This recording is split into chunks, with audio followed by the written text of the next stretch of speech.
Bom dia, boa tarde, boa noite. Eu sou o Kalel e mais um dia nós estamos fazendo nossa leitura de capa a capa. Hoje nós vamos ler Êxodo 27 e 28. Então bora comigo para a nossa leitura de hoje. Êxodo 27, o altar para os sacrifícios queimados. Versículo 1. O Senhor disse a Moisés: faça um altar de madeira de acácia, que será quadrado, medido 2,20 metros de comprimento por 2,20 metros de largura e 1,30 metro de altura. Nos 4 cantos, ponha 4 pontas que formarão uma só peça com um altar, que deverá ser revestido de bronze. Faça vasilhas para recolher a gordura e as cinzas, e faça pás, bacias, garfos e braseiros. Todas essas peças serão feitas de bronze. Faça também uma grelha de bronze em forma de rede, e nos seus cantos ponha 4 argolas de bronze.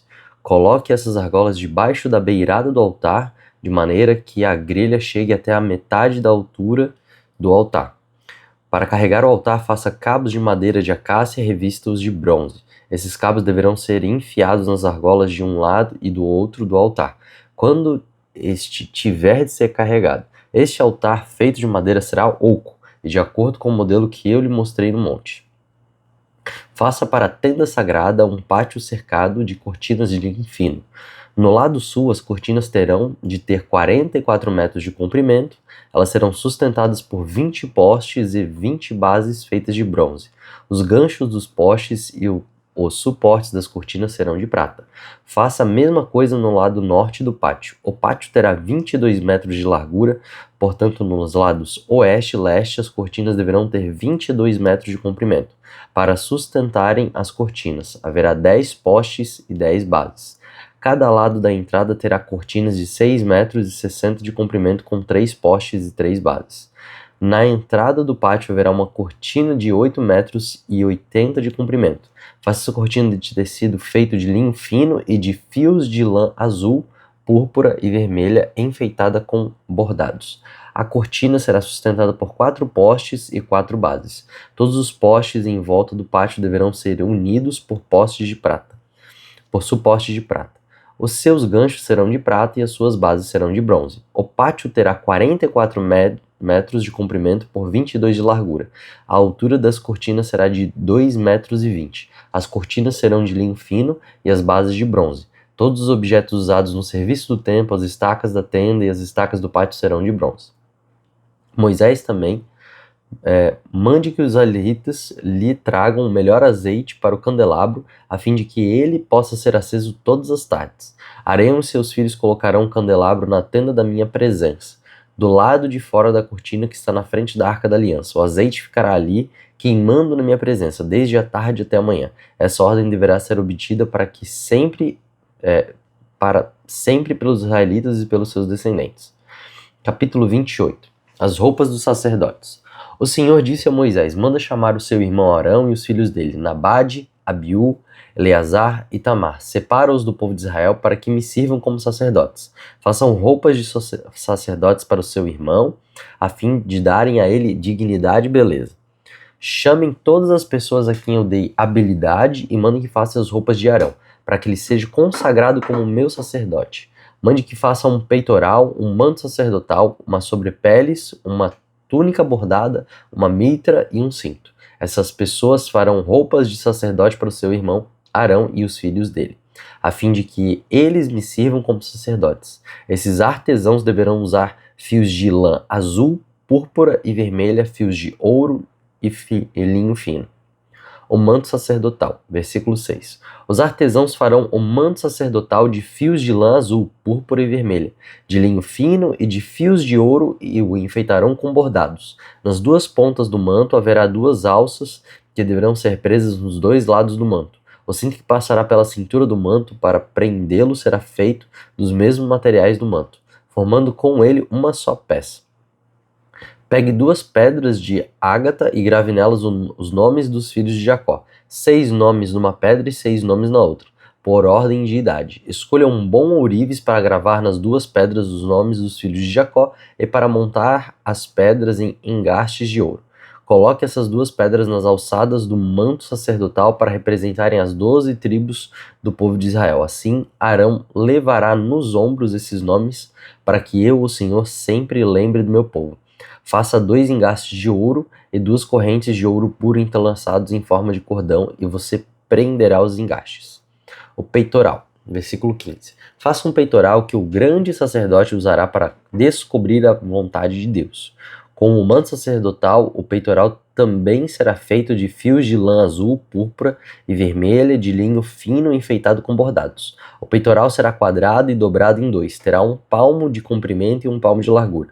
Coloque nele 4 carreiras de pedras preciosas. Na primeira carreira ponha um rubi, um topázio, uma granada. Na segunda carreira ponha uma esmeralda, uma safira e um diamante. A terceira carreira terá uma turquesa, uma ágata e uma ametista. A quarta carreira terá um berílio, um ônix e uma jaspe. As pedras deverão ser montadas em engastes de ouros. Em cada uma dessas 12 pedras será gravado o nome de um dos filhos de Jacó para representar as 12 tribos de Israel. Com os fios de ouro puro trançados, faça cordões para o peitoral. Faça também 2 argolas de ouro e as prenda nas pontas da parte de cima do peitoral. Passe os 2 cordões de ouro nas suas 2 argolas e prenda as 2 pontas dos cordões nos 2 engastes de ouro do peitoral, que serão presos nas 2 alças do manto na parte inferior.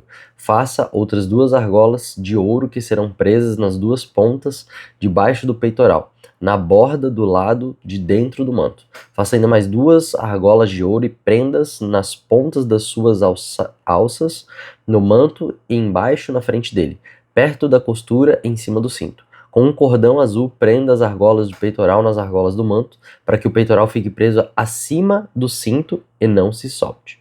Quando entrar no lugar santo, Arão usará esse peitoral, gravando com os nomes das tribos do povo de Israel, para que eu, o Senhor, sempre lembre do meu povo. Põe o urim e o tumim no peitoral para que estejam em cima do coração de Arão quando ele estiver na minha presença. Nessas ocasiões, Arão deverá usar o peitoral para que ele possa saber o que eu quero que o povo de Israel faça. Antes da gente continuar aqui, vamos fazer só um adendo. Que coisa preciosa e importante. Às vezes a gente não dá a devida atenção nesse tipo de detalhamento que Moisés está escrevendo aqui para nós. Ele está falando que todas as vezes que o sacerdote ele fosse entrar na presença de Deus, do Santo dos Santos, ele teria que levar um colete com todos os nomes de todas as tribos. E olha só que coisa impressionante, que coisa preciosa. Cada uma dessas representações dessas famílias eram pedras preciosas, umas diferentes das outras.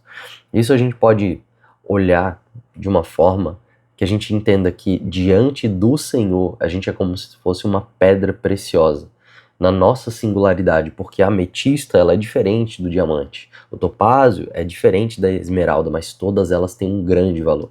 Então, meu irmão, minha irmã, se você olha para o seu irmão do ladinho, para o seu amiguinho, que tem uma forma diferente de representar Jesus, mas você olha para você mesmo e você não enxerga isso, eu queria te dizer, Deus te olha de uma maneira maravilhosa. Deus te olha da forma única como você é. E isso não porque você em si mesmo é maravilhoso, não, é porque Ele te fez assim. O grande valor de todas essas coisas estão nos olhos do Senhor que te vê dessa forma, não naquilo que você mesmo consegue produzir ou que você mesmo tenha esse tipo de valor em si mesmo. Eu gosto muito de brincar que o valor de uma obra de arte não está no simples material que ela foi feita. Isso é muito pouco. O maior valor que uma obra de arte tem é o valor contemplado pelos olhos de quem contempla essa arte. Eu posso ser uma pessoa que simplesmente eu vou olhar para alguma coisa e não vou entender que aquilo é belo e aquilo vai ter pouco valor para mim. Mas se uma pessoa verdadeiramente olha com olhos de atenção, olha com olhos de compaixão e de amor, essa obra de arte vai ter muito valor para essa pessoa. E nós somos assim para o Senhor. Nós somos a obra de arte que Ele formou no Jardim do Éden, que Ele fez com suas próprias mãos, né? Tanto que a gente é colocado como vasos de barro na mão do oleiro, né? Coisa mais linda e impressionante isso. Vamos voltar aqui. Êxodo 28:31. As outras roupas dos sacerdotes. A sobrepeles, roupa que vai acima do manto sacerdotal, será tecida inteiramente de fios de lã azul. Nela haverá uma abertura para passar a cabeça. Essa abertura será rematada com uma tira de malha para que não rasgue. Em volta de toda a barra coloque aplicações em forma de romãs feitas de fios de lã azul, púrpura e vermelho. Entre uma romã e outra ponha sininhos de ouro. Arão deverá usar essas sobrepeles quando estiver servindo como sacerdote, tanto quanto estiver na minha presença no lugar santo, como quando sair dele. Nessas ocasiões, o som do sininho será ouvido e Arão não será morto quando entrar nesse lugar. Faça também uma placa de ouro puro e grave nela a seguinte frase: separado para o Senhor. Arremate essa placa na frente da mitra como um cordão de lã azul. Arão deverá usá-la na testa, para que eu, o Senhor, aceite todas as ofertas que os israelitas me trouxerem, para que eles não sejam culpados se cometerem algum erro, e oferecê-las a mim. Você tecerá para o sacerdote uma túnica de linho fino, uma mitra de linho fino e um cinto bordado. Para os filhos de Arão, faça túnicas, cintas, mitras, a fim de que lhes darem dignidade e beleza. Com essas roupas vista o seu irmão Arão e os filhos dele. Depois consagre-os e dedique-os derramando azeite na cabeça deles, para que me sirvam como sacerdotes. Façam calções de linho para cobrir a nudez deles, calções que vão da cintura até as coxas. Arão e os seus filhos deverão usá-los sempre que entrarem na tenda da minha presença ou quando chegarem perto do altar para servirem como sacerdotes no lugar santo. Deste modo eles não se arriscarão a morrer por mostrarem a sua nudez. Arão e os seus descendentes obedecerão essa ordem para sempre. Finalizamos a nossa leitura de hoje. Algumas considerações que a gente vai fazer nesse final aqui. Eu amo esse texto, porque ele fala a respeito de um diadema, que é essa plaquinha, que é como se fosse uma tiara, que Arão deveria gravar e colocar sempre na sua testa para ministrar, escrito Santo ao Senhor. Por que era colocado na testa? A gente pode entender que é para trazer essa mentalidade, que é para ser no lugar dos meus pensamentos. Eu sou separado para o Senhor. Eu não sou mais meu. Eu não tenho mais a posse da minha própria vida. Eu sou de alguém. Muitas das vezes a gente vai acabar, no nosso relacionamento com Deus, levando o nosso lugar de sermos dele simplesmente num lugar um pouco menos reverente do que deveria. Tem várias passagens no Antigo e no Novo Testamento que a gente pode ver que Deus se utiliza também de uma certa nomenclatura de posse para com o seu povo. Assim como eu possuo esse celular, assim como eu possuo esse computador, isso me é como uma posse de algo meu. E o meu computador não vai reclamar comigo. O meu computador simplesmente vai se sujeitar a mim, porque eu sou o dono dele. E essa é a mentalidade que nós também devemos ter. A gente tem que ter não somente a mentalidade de filho, não somente a mentalidade de noiva, mas a gente tem que ter a mentalidade também de sermos o quê? Do Senhor. Sermos uma propriedade do Senhor. E isso é uma coisa que deve mexer com o nosso coração, sabe? Todas as vezes que o sacerdote, que é Arão, deveria entrar no Santo dos Santos para ministrar, ele deveria ter essa mentalidade tocando a vida dele. Eu não venho aqui para fazer a minha vontade. Eu não venho aqui como se eu simplesmente fosse conversar com um amigo. Apesar que a gente deve entender que Deus quer um relacionamento de amizade conosco. Eu estou vindo aqui porque existe um Senhor. Eu estou vindo aqui porque existe alguém que não simplesmente quer falar alguma coisa comigo, mas que essas palavras que ele vai dizer para mim, elas vão pautar a minha vida, elas vão ter importância muito, muito grande, além do que outras pessoas podem falar. Então fica muito legal a gente fazer esse último apontamento a respeito dessa tiara, dessa diadema separada ao Senhor, dessa mentalidade que a gente tem que ter de pertencer a Cristo, de servir a Cristo, de que não adianta a gente entrar no lugar de intercessão e de oração para fazer a nossa vontade, mas para nos submetermos à vontade dele. Muito obrigado por ter ficado até aqui, que nós possamos nos encontrar amanhã e que Deus te abençoe. Até logo. Tchau, tchau.